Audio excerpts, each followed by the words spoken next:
Oh, hey there. Welcome to Economic Development 101, Understanding Community-Driven Growth. In this presentation, we're going to break down what economic development really is, why does it matter, who shapes it, and how communities can play a more active role in influencing the future of their local economies. Too often, economic development is treated like something that only governments, developers, or large institutions are responsible for. But in reality, economic development affects all of us, and communities have an important role to play in shaping it. Today, we'll explore how growth happens, who benefits, who gets left out, and what it takes to build economies that are more inclusive, community driven, and rooted in shared prosperity. Today's presentation is organized into 5 parts. First, we'll begin with an introduction to economic development. Second, we'll cover concepts and why economic development matters in everyday life. Third, we'll look at actors, power, and community influence. In other words, who shapes development and how decisions get made. Fourth, we'll explore place-based strategies and planning, including how local and regional economies are connected and how projects move from idea to implementation. And finally, we'll close with a conversation about building inclusive economies and your role in shaping them. Let's begin with the basics. What is economic development? As we start, there are a few concepts to keep in mind. Economic development is fundamentally about jobs and income, wealth building, and quality of life. It's about how communities create the conditions for people not just to survive, but to thrive. It also requires us to ask an important question: who benefits from economic growth and who gets left out? That question matters because growth alone is not enough. A community can experience investment and development, but if the benefits only reach a small number of people, then the growth is not really inclusive. Economic development matters because it shapes access to opportunity and stability. It influences whether people can find good jobs, affordable housing, build wealth, access healthy environments, and remain rooted in their communities. So, when we talk about economic development, we're really talking about the everyday conditions that shape people's lives. At its core, economic development is about creating opportunities for people to earn a living, build wealth, and enjoy a better quality of life. One part of that is building jobs and income. Communities need accessible jobs that allow people to support themselves and their families. Another part is wealth creation and ownership. That means supporting local businesses, entrepreneurship, saving, investing, and pathways to ownership, whether that's owning a home, a business, or community assets. And the third part is improving quality of life. Economic development is not just about money. It's also about housing, safety, parks, culture, health, and creating places where people want to live and stay. Most importantly, everyone has a role. Economic development is not only a responsibility of the cities, governments, or corporations. Community members, nonprofits, local leaders, educators, and advocates all contribute to shaping the future of a place.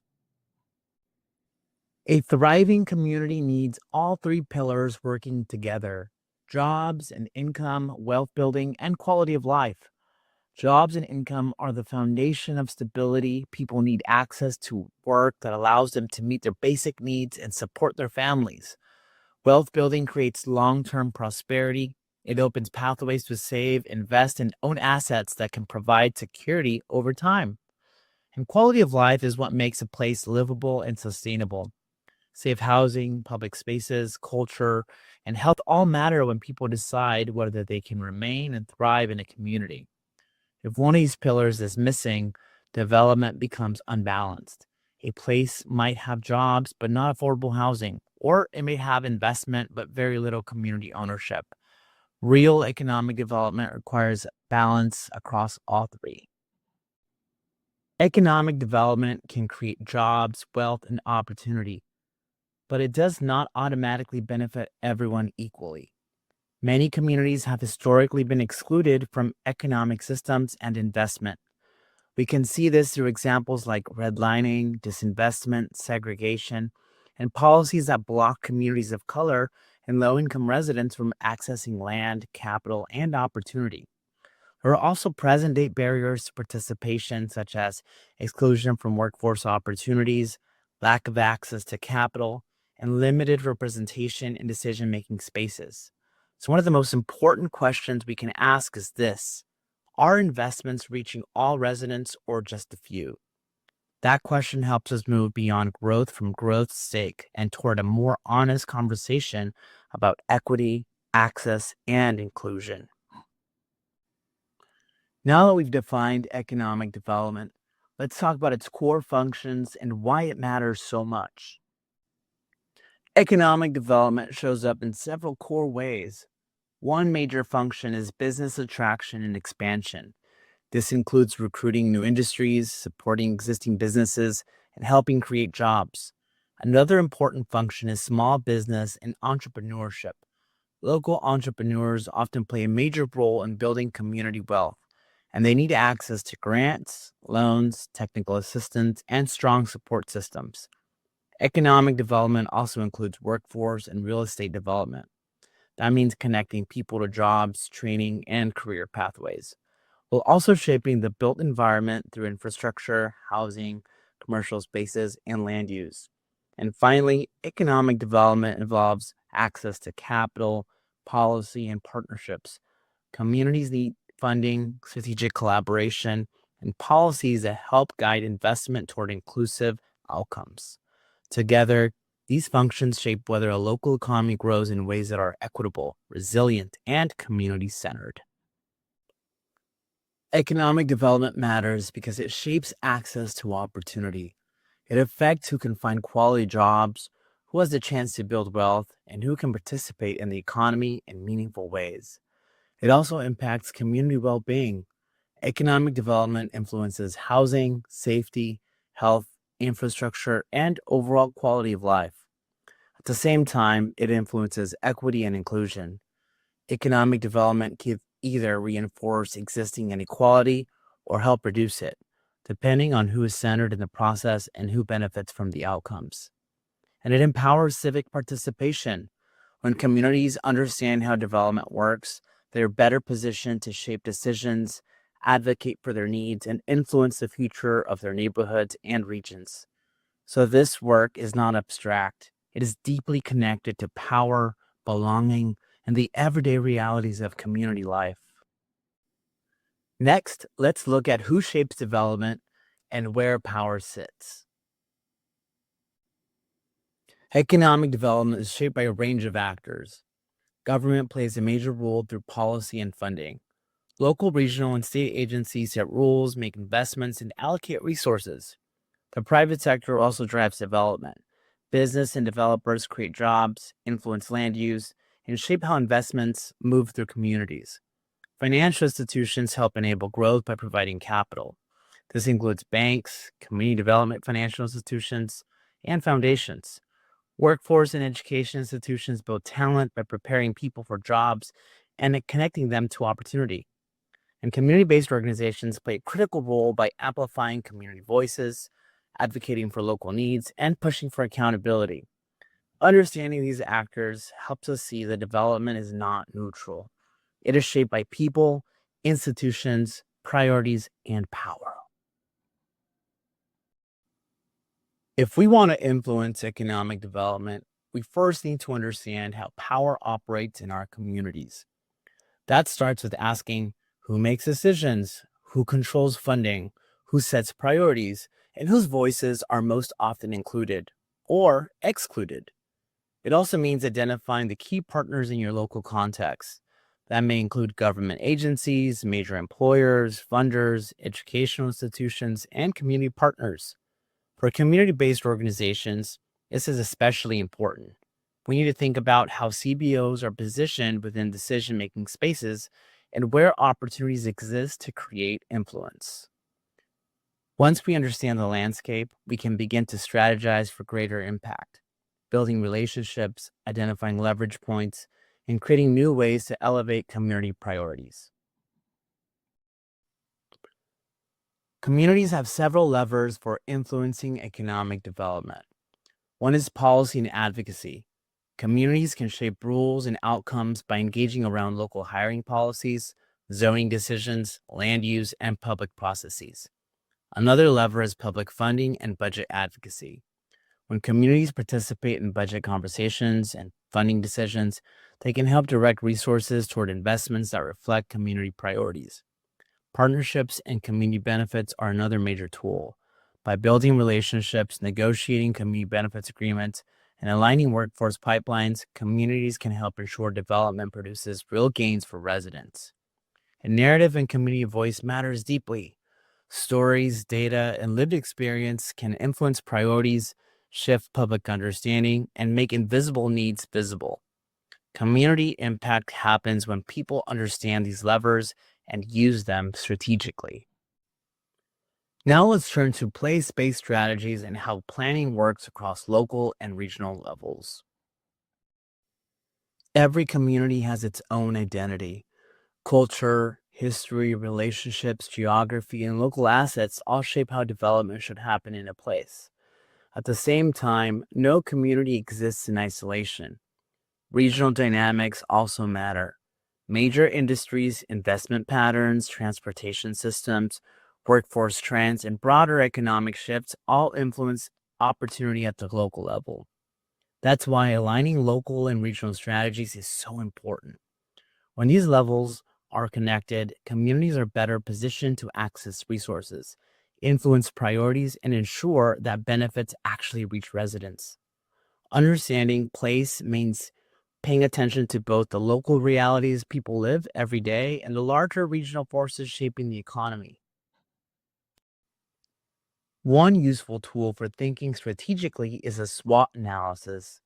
SWOT stands for strengths, weaknesses, opportunities, and threats. Strengths are the assets your community already has, things like strong networks, cultural identity, trusted institutions, local leadership, or existing industries. Weaknesses are the gaps or limitations such as lack of infrastructure, underinvestment, limited capacity, or barriers to participation. Opportunities are external trends, partnerships, or investments that could help create positive change. And threats are the risks that could harm the community, such as displacement, exclusion from decision making, or broader economic downturns. Using a SWOT framework can help communities better understand where they stand and how to move from reflection to strategy. Regional plans help set direction. They guide investment, identify priorities, and shape how economic growth is pursued over time. A strong plan begins with a vision, a clear picture of what the region wants to become. From there, goals translate that vision into measurable outcomes. Goals make the vision more actionable and help align efforts across sectors and stakeholders. Most importantly, community input shape these plans. A regional strategy is stronger when it reflects the real needs, aspirations, and lived experiences of people who are most affected by the decisions being made. Without community input, plans can become disconnected from reality. With community input, they become more relevant, more accountable, and more likely to produce meaningful results. Economic development projects move through a life cycle. They usually begin with a vision or idea, then move into planning, funding, approvals, implementation, and eventually operations. One of the most important lessons here is that early engagement creates greater influence. When communities are brought in early, they have more power to shape priorities, design, and outcomes. When they are brought in late, their roles are often reduced to reacting instead of shaping. Community based organizations can be powerful drivers of change throughout this process. They can influence vision, advocate during planning, shape funding priorities, and help ensure benefits actually reach residents. Strategic participation at every stage helps maximize community impact and strengthens accountability from start to finish. Economic development strategies can take many forms. They may focus on industry growth, workforce development, small business support, infrastructure investment, or policy change. What matters is that these strategies move from vision to action. For example, strategies might support a clean energy transition, agriculture value add, corridor revitalization, or local entrepreneurship. Community based organizations have an important role here as well. They can help shape strategies from implementation and ensure that community priorities remain at the center. So, strategy is not just about planning documents, it's about turning ideas into actions that create real outcomes for people and places. As we close, let's focus on what it means to build inclusive economies and what role each of us can play. Building inclusive economies requires a different mindset. It means moving away from models where growth benefits only a few and toward models rooted in shared prosperity, participation, and mutual benefit. One important lens here is solidarity economics. This approach emphasizes shared prosperity, local wealth building, mutual support, and inclusion. It asks us to think not just about competition, but about cooperation, community ownership, and systems that allow more people to thrive together. Civic participation is also essential. Inclusive economies are stronger when residents have real opportunities to shape priorities, influence decisions, and hold institutions accountable. And collaboration matters.